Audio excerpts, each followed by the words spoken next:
Hello and welcome to a new video, and today we are going to talk about our new feature to multi-select devices inside of the list view and to configure them from the list view directly. So let's go. So we are in our AirNote workspace and we have a lot of devices inside of here. We have 500 devices, and you've seen, of course, we have different ways of visualizing our data. We have our overview, but we also have the list grid and map views. And depending on what we want to analyze and what we want to see, we will use one or the other. The list view is still one of the most used ones. It provides a really good overview of our devices and their primary, secondary keys. You can also add device signal, battery. And up here next to the search bar, you have columns, and the columns are stored in your browser cache. That means that each of the users can decide which of these values are represented in the table. I wanted to add a couple of them so that you can see what you are able to observe here. Your devices, they all, when you add them, they all can have a device location description, and the location description, you can type it in. It is like a building, it's an area, it's a location, it's a conference room or an office or whatever it is where your device was installed. And you can add it when you add the devices. You can always add it inside of your devices configuration. And as you can see, my devices right now don't have one. So that's why the column is here, but it is empty. I also wanted to show you serial number is something you've seen before, and you also have tags. The tags can also be added when you add the devices. It can also be added inside of your devices configuration, but I will show you our new feature and how you can now add them for all of the devices in this page at once. As you see, some of these devices have tags. This one has a tag, for example, but most don't have a tag. And you have other values in here. You have last seen, for example. You have product type, if it's a LoRaWAN device, if it's an API device, and you have device location. This one is actually the coordinates of your devices. So I wanted to make this as an overview. You can also, when you drag and drop them, move actually the values, so the columns. In here, for example, I just moved the tags and you have the location in here. So now I want to show you how you can add tags, add location descriptions, and also modify your device's name all at once from the list view. And as you see, we have here these checkboxes.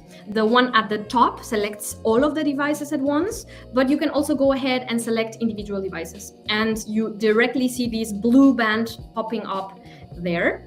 I'm gonna select all of my devices, and you have edit and you have delete. Be careful with delete, because if you remove them, that's only can done once and there's no going back. I'm going to click on edit, and you can see that for my 50 devices, there's pagination. So only these 50 devices from the 500 that we have, I can actually change the name template. And the super cool thing is that you can change individually, of course, the device name. And if you want the device name to be something specific for each of the devices, you can do that. But for example, if you want the device name to have also the serial number, the device location description, or an index, for example, you want to have, for example, the name and then the location and then a number, for example, 1, 2, 3, 4, 5, and number each of your devices, you can do that. And in here, you're going to see the preview of your devices. So you see what it was before and you see what it's going to be now.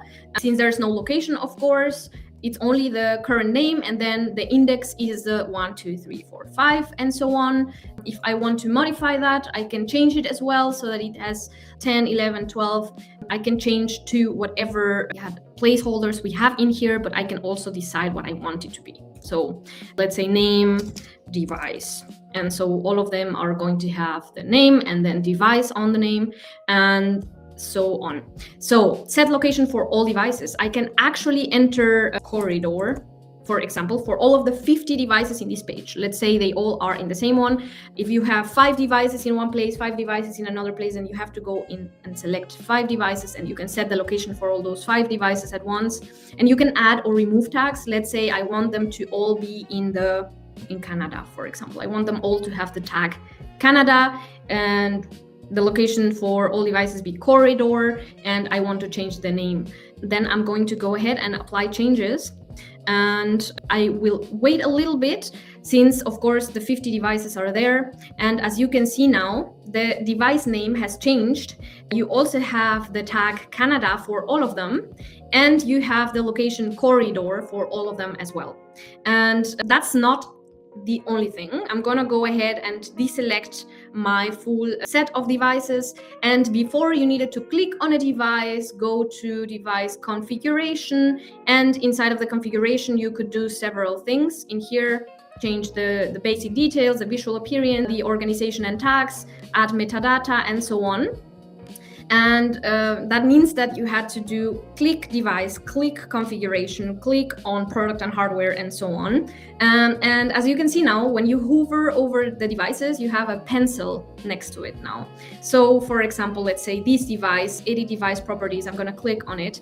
And as you can see now, there's a window popping up where I can actually change. This one is Office 1.